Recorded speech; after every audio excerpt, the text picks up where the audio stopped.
ကျမကိုအနှိမ်ခံလိုက်ရတဲ့နေ့ဟာကျမပြန်လဲထမြောက်လာဖို့အစားပြုတတ်တဲ့နေ့ပါပဲမင်းတို့ရွာသူတရားကိုငါရဲ့ဒီဆိုင်ကြီးတဲ့ခေါ်ထားပေးတာတော့မင်းကငါကုံသိက္ခာကိုမြေလံပြစ်လိုက်တယ်မင်းကငါဘဝတွေကကျေးဇူးကမ်းတဲ့အမှားတစ်ခုပဲတာသမီမထွန်းကားနိုင်တဲ့မိန်းမတစ်ယောက်ကငါမျိုးရိုးနာမည်ကိုဘယ်လိုလုပ်ဆက်ခံနိုင်ပါလဲမင်းကမိန်းမတစ်ယောက်မဟုတ်ပဲဝင်တော့ဝင်ဖို့တစ်ခုပဲအတုံးမကျတဲ့ခန္ဓာကိုယ်ပိုင်ရှင်အင်္ဂလိပ်စကားလည်းမတက်အစင်တန်းလည်းမရှိတဲ့မင်းကငါစနီးမဟုတ်ပဲငါနှစ်ပေါင်းများစွာတည်ဖိုးလာခဲ့ရတဲ့အရှိရစရာတစ်ခုပဲစနီးဆိုတာမျိုးဆက်ကိုဆက်ခံမဲ့သူကိုမွေးပေးနိုင်ရမယ်မင်းကတော့မြုံနေတဲ့မိန်းမပဲရှင်ဒီနေ့ကျမကိုရက်နေလိုက်တာမဟုတ်ပါဘူးကျမလူမှားပြီးလက်ထပ်မိခဲ့တဲ့ဆိုတာကိုပဲတက်တည်ပြလိုက်တာပါလို့ခင်ခင်ကပြောလိုက်ပါတယ်အမေသူတို့ကသမီးကိုမြုံနေတဲ့မိန်းမလို့ပြောပြီးအိမ်ကနှင်ချလိုက်တယ်လေဒါပေမဲ့ဆရာဝန်ကတော့မင်းမကိုဝင်ရှိနေပြီအမှားလေးတွေတောင်ရမှာနော်လို့ပြောလာပါတယ်ဒီနေ့တော့ရှင်ကကျမကိုဝင်တော့ဝင်ဖို့လို့ထင်နေပေမဲ့မနေ့ပြန်ကြရင်တော့ဒီဖိုက်ထဲကကလေးတွေဟာကျမရဲ့ဂုဏ်ယူစရာဖြစ်လာမှာပါရှင်ကျမကိုစွန့်ပစ်တဲ့နေ့ဟာကျမရှုံးနေသွားတဲ့နေ့မဟုတ်ပဲရှင်ရဲ့တန်ဖိုးတွေကုန်ဆုံးသွားတဲ့နေ့ပါပဲရှင်ကကျမကိုမိန်းမတစ်ယောက်ဖြစ်ရတာကိုနောက်လိုက်ရအောင်လုပ်ခဲ့ပေမယ့်အခုတော့အဲ့ဒီမိန်းမကပင်ရှင်ရဲ့အကြီးမားဆုံးရှုံးနေမှုဖြစ်ရပ်တည်နေပါပြီ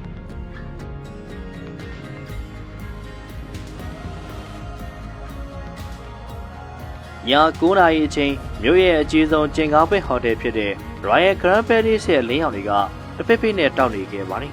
။ကော်စောင်းဒီပေါ်မှာဈေးကြီးတဲ့ကားရန်ကြီးတွေနဲ့မီဒီယာကင်မရာတွေကလည်းအပြည့်ပါပဲ။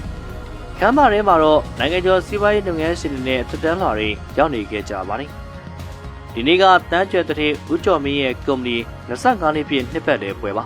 ။ဦးကျော်မင်းကဝစ်စုံနေအောင်တဲ့လူတွေကိုနှုတ်ဆက်နေပြီးသူမျက်နှာမှာတော့မာနတွေပြည့်ပါပြီ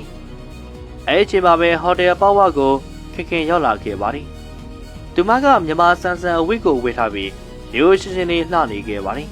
။ဒီလိုပွဲကြီးပွဲကောင်းကိုပထမဦးဆုံးချိန်လာဘူးတာမလို့သူမကစိတ်လှရှားနေခဲ့ပေမဲ့ခင်မောတော်တော်ဂုဏ်ယူနေမိပါတယ်။သူမကဦးကျော်မင်းရဲ့နားကိုသွားပြီး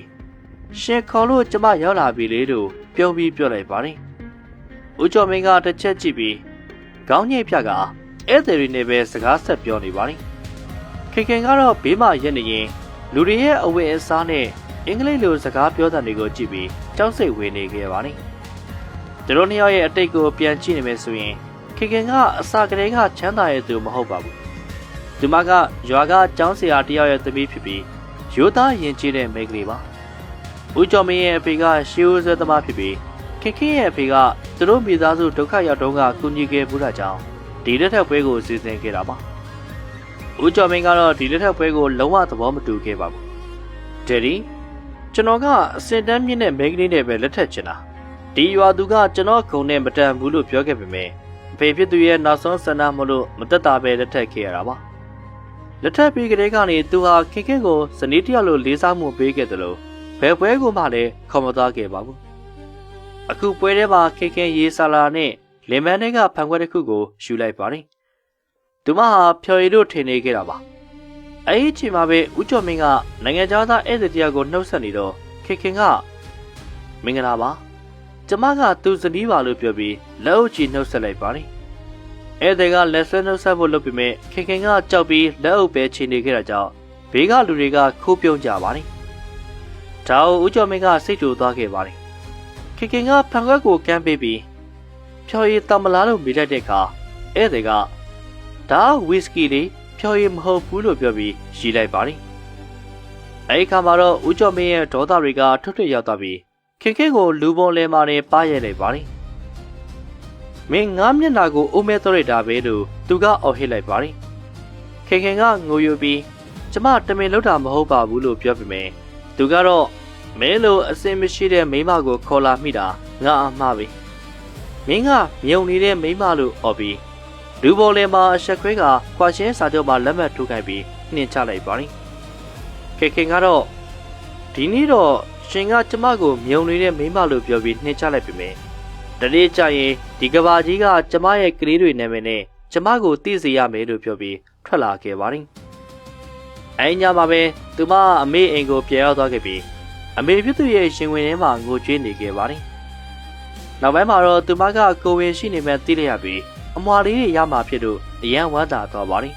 ။သူမဟာခက်ခဲတွေကြားကနေအချုပ်လုပ်ငန်းကိုစတင်ခဲ့ပြီးညမိတ်အဖေစူးစမ်းခဲ့ပါတယ်။ခင်သူရိန်နဲ့ခင်သူသားလို့မြည်ရတဲ့ကလေးလေးနှစ်ယောက်ကိုမွေးဖွားခဲ့ပြီးသူတို့လေးတွေဟာသူမရဲ့ခွန်အားတွေဖြစ်လာခဲ့ပါတယ်။10နှစ်ကြာမှာတော့ခေခေဟာအေရှာမြန်မာဆိုတဲ့နာမည်ကြီးအဝတ်ထည်မှတ်စစ်တစ်ခုရဲ့ဖန်ရှင်ဖြစ်လာခဲ့ပါပြီ။သူမရဲ့ကုမ္ပဏီဟာမြို့မှာနာမည်ကြီးနေပြီးသူ့နာမည်က TV နာဗျူတွေမဂဇင်းတွေမှာပါလာပါတယ်။စုတွေလည်းရလာတယ်။သူဇလန်တွေဟာနေရာတိုင်းမှာပုံနှိပ်ခံရတော့တာပဲ။တူဦးတဲ့သောမိခင်ဖြစ်ပြီးအောင်မြင်တဲ့စီးပွားရေးလုပ်ငန်းရှင်တရားဖြစ်လာတဲ့အခါမှာအင်တာဗျူးမှာမိကုန်းတစ်ခုမေးခံရပါတယ်။တင်းရဲ့အောင်မြင်မှုရဲ့လှုပ်ဝက်ချက်ကဘာလဲတဲ့။ခင်ခင်ကပြုံးလိုက်ပြီးလူတယောက်ကိုစော်ကားပြီးကျိုးပယ်အောင်မလုပ်နိုင်ရင်အဲဒီစော်ကားမှုကပဲသူ့ကိုအမြင့်ဆုံးနေရာကိုပို့ပေးလိုက်တာပါလို့ပြောလိုက်ပါတယ်။တစ်ဖက်မှာတော့ဦးကျော်မင်းရဲ့ဘဝကလည်းဒီနှစ်20အတွင်းမှာပြောင်းလဲသွားခဲ့ပြီးသူ့ရဲ့ဒုတိယအိမ်တော်ကြီးကလည်းကွဲသွားခဲ့ပြီးအိမ်ကကြီးမားပေမဲ့အိမ်ကြီးကလေးဟာနေလို့ခံစားရတယ်။ပတ်စံနေရှိပေမဲ့ငြိမ်းချမ်းမှုမရှိဘူး။တခါတည်းညာဘက်တွေမှာသူခင်ခင်ကိုသတိရမိတယ်။သူမရဲ့လက်နဲ့ရိုက်လိုက်တာသူ့ရဲ့စကလုံးတွေကိုသတိရမိတယ်။ဒါပေမဲ့အခုတော့အရင်နောက်ကျသွားခဲ့ပါပြီ။ဒီနေ့ခင်ခင်ရဲ့ရုံခန်းကိုရွှေအောင်စာရေးတေးကရောက်လာခဲ့ပါတယ်။သူမဖွင့်ကြည့်တဲ့အခါကပြောင်းပေါ်ကစာကိုဖတ်လိုက်တာနဲ့လက်ချောင်းတွေဟာတောင်ခဲသွားကြပါတယ်။အဲဒီစာထဲမှာဦးကျော်မင်းရဲ့လက်ထပ်ပွဲအခမ်းအနားကိုလေးစားစွာဖိတ်ကြားအပ်ပါတယ်လို့ရေးထားပါတယ်။အခန်းထဲမှာတိတ်ဆိတ်သွားပါတယ်။10နှစ်ကြာပြီးတဲ့နောက်မှာသူ့ကိုမီးမဖွားနိုင်တဲ့သူအပြိုကြီးလို့ပြောပြီးမောင်းထုတ်ခဲ့တဲ့သူကြီးကအခုတော့တတိယအကျဉ်လက်ထက်တော့မှဖြစ်ပြီးသူ့ကိုဖိတ်ခေါ်နေကြတာပါခင်သူရိန်နဲ့ခင်သူရကမမဘဒုရဲ့ကပြားလဲလို့မေးတော့ခင်ခင်ကကလေးနှစ်ယောက်ကိုသူ့နားကိုခေါ်ပြီးတိုးတိုးလေးပြောလိုက်ပါတယ်မင်းတို့အဖေရဲ့လက်ထက်ပွဲလေးတဲ့ခင်သူရိန်နဲ့ခင်သူရကလန့်သွားပြီးသွားမှလားလို့မေးလိုက်ပါတယ်ခင်ခင်ကပြည်ထဲမောက်နားကိုရှောက်သွားပြီးသူ့ရဲ့ပုံရိပ်ကိုပြန်ကြည့်လိုက်ပါတယ်အခုသူဟာကျိုးပဲ့နေတဲ့အမျိုးသမီးမဟုတ်တော့ဘူးသူအောင်မြင်နေပြီလေးစားခံရသူဖြစ်နေပြီကလေးနှစ်ယောက်ရဲ့ဂုဏ်ယူရတဲ့မိခင်ဖြစ်နေပြီသူမကလှည့်ကြည့်ပြီးကလေးနှစ်ယောက်ရဲ့လက်ကိုစုပ်ကန်လိုက်ကဟုတ်တယ်တွားရမှာပေါ့ဘာလို့လဲဆိုတော့အဖေအချွတ်ကိုကကြမရဲ့ရှေ့မှာရက်နေတဲ့အခါမှာပဲဖြေချနိုင်လို့ပါလို့ပြောလိုက်ပါတယ်အဲဒီအချိန်မှာပဲနှစ်ပေါင်းများစွာတုန်းကသူ့ကိုစော်ကားပြီးနှင်ထုတ်ခဲ့တဲ့နန်းတော်မျိုးမှာပဲသူဟာသူ့ရဲ့အမွှာကလေးတွေကိုလက်ဆွဲပြီးအောင်ပွဲတစ်ခုလိုပြန်လည်ရောက်ရှိလာဖို့အတွက်ဆုံးဖြတ်လိုက်ကြတယ်။ည9:00 နာရီတိတိမှာမြို့ကနာမည်ကြီးကျင်ကားပွဲဟိုတယ်ကြီးဖြစ်တဲ့ Royal Grand Palace Hotel ကြီးဟာမိအိမ်အနေနဲ့ပြန်လည်တောက်ပနေပြီးအနီရောင်ကော်စောပန်းလာဆင်မှုတွေမီဒီယာကင်မရာတွေနဲ့ပတ်လည်ဝိုင်းနေပြီးတခုတည်းသောဆွေးနွေးမှုကတော့ဦးကျော်မင်းရဲ့မင်္ဂလာဆောင်ပဲ။ဒီတစ်ခါတော့အရန်ကြီးမားတဲ့စီးပွားရေးလုပ်ငန်းရှင်မိသားစုတွေကိုဆက်သွယ်လိုက်ရတာတဲ့မင်္ဂလာခမ်းပါကြီးထဲမှာတော့နန်းဆန်တဲ့စီစဉ်မှုတွေရှိနေတယ်။စင်ပေါ်မှာဦးကျော်မင်းကမျက်နှာမှာအပြုံးရှိနေပေမဲ့မျက်လုံးထဲမှာတစ်ခါတုန်းကရှိခဲ့တဲ့တောက်ပမှုမရှိတော့ဘူး။လူတွေကကွန်ပျူတာစကားတွေပြောနေကြပေမဲ့သူ့ရဲ့နှလုံးသားကအခြားနေရာကိုလင်မျောနေခဲ့ပါတယ်။အဲဒီအချိန်မှာပဲဟိုတယ်ပြင်ပမှာလှူရှားမှုတွေဖြစ်လာတယ်။တောက်ပနေတဲ့အနက်ရောင်မြင့်မြတ်တဲ့ကားစီလာရက်လိုက်ပါတယ်။အဆောင်တွေကချက်ချင်းပြေးသွားခဲ့ပြီးတကားပွင့်တဲ့အခါအပြင်ဘက်ကနေခက်ဆင်းလာပါတယ်။ပေါ့ပေါ့ပါပါစိန်ဆွဲကြိုးတန်စာတွေဝစ်ဆင်ထားပြီးမျက်နှာမှာယုံကြည်မှုနဲ့မျက်လုံးထဲမှာငြိမ်းချမ်းမှုတွေရှိနေပေမဲ့သူ့ရဲ့အမှန်တကယ်ဂုဏ်အင်တွေကတော့သူ့ရဲ့ကလေးနှစ်ယောက်ဖြစ်တဲ့ခင်သူရိန်နဲ့ခင်သူရတို့ပဲဖြစ်ကြပါတယ်။သူတို့နှစ်ယောက်စလုံးဟာခန်းကြားထဲဝါတဲ့ဝေစားတွေနဲ့မော့လေးမမရဲ့လက်ကိုဆွဲပြီးဂိဝါမှာရက်နေကြတယ်။ဂိဝါမှာရက်နေတဲ့သူတွေကတိုးတိုးနဲ့ပြောနေကြပါတယ်။ဒီလူကဘာလို့လဲအရန်ကိုနန်းဆန်နေတာပဲလို့ Oh my god ဒါဦးကျော်မင်းရဲ့အရင်ဇနီးလေးပဲတဲ့ခမ်းမထဲမှာတော့တရင်ဟာမီးလိုလင်းမြန်စွာပြန့်နှံ့သွားပါတယ်ဒေါက်ခင်ရောက်လာပြီတဲ့ဦးကျော်မင်းကနာမည်ကြားလိုက်တာနဲ့သူ့ရင်ထဲမှာလှုပ်ခဲ့သွားပါတယ်သူလှည့်လိုက်တဲ့အခါသူ့အကြည့်တွေကတကားဝမှာရက်တန့်သွားပါတယ်အချိန်ဟာရက်တန့်သွားသလိုပဲတစ်ချိန်လုံးကသူ့ကိုလက်နဲ့ရိုက်ပြီးမောင်းထုတ်ခဲ့တဲ့မြို့သမီးဟာဒီနေ့ဂုံယူစွာသူ့ရဲ့နန်းတော်ကြီးထဲမှာရက်နေတယ်။ဒါတော့တယောက်တည်းမဟုတ်ပါဘူး။ ကလေးနှစ်ယောက်ရဲ့လက်ကိုဆွဲထားတာကြောင့်သူ့ရဲ့အသက်ရှူသံဟာရပ်တန့်သွားခဲ့ပါတယ်။ခင်ခင်ကတဖြည်းဖြည်းချင်းဟောထဲကိုဝင်လာခဲ့ပါတယ်။သူ့ရဲ့ခြေလမ်းထဲမှာတိတ်ဆိတ်မှုကပုံမနှက်ဆိုင်လာပါတယ်။လူတွေကလမ်းဖယ်ပေးကြတယ်။အချို့ရဲ့အကြည့်တွေကသူ့ရဲ့ရွှေရောင်ပိုးသားဝတ်စုံပေါ်မှာတချို့ကကလေးတွေပေါ်မှာအချို့ကသူ့ရဲ့ယုံကြည်မှုပေါ်မှာရှိနေကြတယ်။သူမဟာစင်ရဲ့ရှေ့မှာလာရက်လိုက်ပါတယ်။ဦးကျော်မင်းကသူ့ရှေ့မှာရှိနေပါတယ်။သူတို့နှစ်ယောက်ရဲ့မျက်လုံးတွေကစုံသွားကြတယ်။စနစ်တာကာလရဲ့အတိတ်သမိုင်းဟာတပည့်နဲ့ထဲပြန်ရောက်လာခဲ့ပါတယ်။ဦးကျော်မင်းရဲ့နှကန်းတွေခြောက်သွေ့သွားတယ်။မင်းဒီမှာခင်ခင်ကတိတ်ဆိတ်နေပါတယ်။ဖိတ်စာကခမရပို့တာဆိုတော့လာခဲ့တာပါလို့လူကြီးကတိတ်ဆိတ်သွားပါတယ်။ဦးကျော်မင်းကကလေးနှစ်ယောက်ကိုကြည့်ပြီး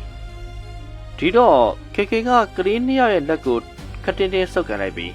သူ့မျက်လုံးကိုစိုက်ကြည့်ရင်းနဲ့ပြောလိုက်ပါတယ်။ခမရဘယ်တော့မှမဖြစ်နိုင်ဘူးလို့ပြောခဲ့တဲ့အဖြေကိုမှတ်ပြီလား။ဒါတွေကအဲ့ဒီအဖြေတွေပဲတဲ့။ဦးကျော်မင်းဘာကိုဆိုလိုတာလဲဆိုတာနားမလည်ဖြစ်သွားပါတယ်။ခင်ခင်ရဲ့အတန်ကအခုတော့ပူကျဲလာပါတယ်။ဒါပေမဲ့မတုံ့လှုပ်ဘူး။ခင်ဗျားကလူအများရဲ့အရှိမမီးမပွားနိုင်ဘူးလို့ပြောခဲ့တဲ့မြို့သမီးဟာဒီနေ့ကလေးနှစ်ယောက်ရဲ့မိခင်ဖြစ်နေခဲ့ပြီ။ခင်ဗျားရဲ့အရှိမရက်နေတာပါတဲ့။ဟောထဲမှာတိတ်ဆိတ်ပူကြီးကစိုးမိုးသွားပြီးထရိုးတိတ်နဲ့ပြောတဲ့နေလှမ်းမိုးသွားခဲ့ပါတယ်။ Oh my god ဆိုလိုချင်တာကဒီကလေးတွေခင်ခင်ကဆက်ပြောလိုက်ပါတယ်။ကွာရှင်းတဲ့ချိန်တုန်းကကျမကိုဝင်ရှိနေကြတာ။ရှင်ကိုပြောပြဖို့အတွက်အခွင့်အရေးတော့မရခဲ့ဘူး။ကံကြမ္မာကကျမကိုတယောက်တည်းမဟုတ်ပဲအမှားကလေးတွေပေးခဲ့တာပါ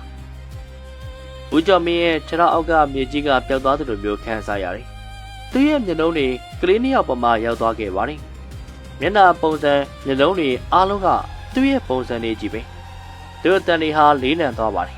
။ခင်ခင်ငါမသိခဲ့ပါဘူးတဲ့။ခင်ခင်ကပေါ့ဘာဘာနဲ့ပြုံးလိုက်ပါတယ်။သိခဲ့ရင်တော့မှဘာထူးလာမှမဟုတ်လို့လေ။ရှင်ကကျမရဲ့တည်ရှိမှုကိုစော်ကားခဲ့တာပါ။မိခင်တယောက်ဖြစ်နိုင်စွမ်းကိုစော်ကားတာမဟုတ်ဘူးတဲ့။ဦးကျော်မင်းရဲ့မျက်လုံးတွေမှာမျက်ရည်တွေဝဲလာခဲ့ပါတယ်။သူပထမဦးဆုံးချင်းလူအုပ်ရှိမှသိငယ်သွားတယ်လို့ခန်းစားရပါတယ်။ခင်ခင်ကကလေးနှစ်ယောက်ကိုပွေ့ဖက်လိုက်ပြီးဆက်ပြောပါတယ်။ဒီနေ့ကျမလက်စားချေဖို့လာတာမဟုတ်ဘူး။ရှင်ကိုမှန်တစ်ချက်ပြဖို့ပဲလာတာပါ။ရှင်ကနှစ်ပြားမတန်အမျိုးသမီးတို့ပြောခဲ့တဲ့သူဟာဒီနေ့သူ့ကိုယ်သူရက်တည်နိုင်ပြီးအောင်မြင်နေပြီ။ရှင်ကမိမဖွားနိုင်ဘူးလို့ပြောခဲ့တဲ့သူဟာရှင်ရဲ့သားသမီးတွေကိုမွေးမြူပြီးဂုဏ်ယူစွာနဲ့အသက်ရှင်နေတာပါတဲ့။ဟော်ရီဒီကူလွန်လက်ခုပ်တန်နေတဲ့ပြေးသွားပါတယ်။ဦးကျော်မင်းကခေါင်းငုံပြီးရက်နေတယ်